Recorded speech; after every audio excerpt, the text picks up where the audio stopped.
என்னை உருவாக்கின ஒரு தேவன் இருக்கிறார். என் சூழ்நிலையை திருப்பி போட, நான் பிறந்தது நாள்ல இருந்து இந்த நாள் வரைக்கும் நான் அனுபவித்த எல்லா அவமானங்களையும் துக்கங்களையும் முற்றிலுமாய் எடுத்து மாற்றி போட்டு என் வாழ்க்கைக்கு ஒரு புதிய துவக்கத்தை தர என் தேவன் வல்லமை உள்ளவராக இருக்கிறார் என்பது யாபேஸ் அறிந்தார். அதான் கர்த்தரிலும் கர்த்தருடைய சத்துவத்தின் வல்லமையிலும் பலப்படுங்க.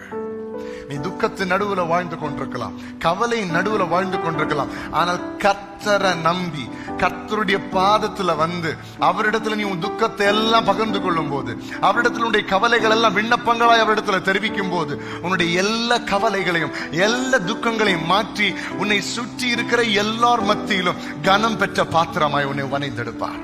நான் துக்கத்தை கண்ட வருஷங்களுக்கு சரியாய் என்னை கர்த்தர் மகிழ்ச்சி ஆக்குவார். நான் இத்தனை வருஷம் துக்கத்துல இருந்தது உண்மையானா இனி அதே அளவு வருஷம் கர்த்தர் என்ன மகிழ்ச்சியா வைப்பார். இத்தனை ஆண்டுகள் நான் துக்கங்களை அனுபவித்து வேதனைகளை அனுபவித்து என் இருதயம் நொறுக்கப்பட்டு என் மனசு உடைக்கப்பட்டு எல்லாருக்கும் முன்னாடி கண்களிலிருந்து கண்ணீர் வந்து எல்லாருக்கும் முன்னாடி அவமானப்பட்ட அந்த நாட்களுக்கு பதிலாக கர்த்தர் என்னை கம்பீரமாய் சந்தோஷமாய் நிற்க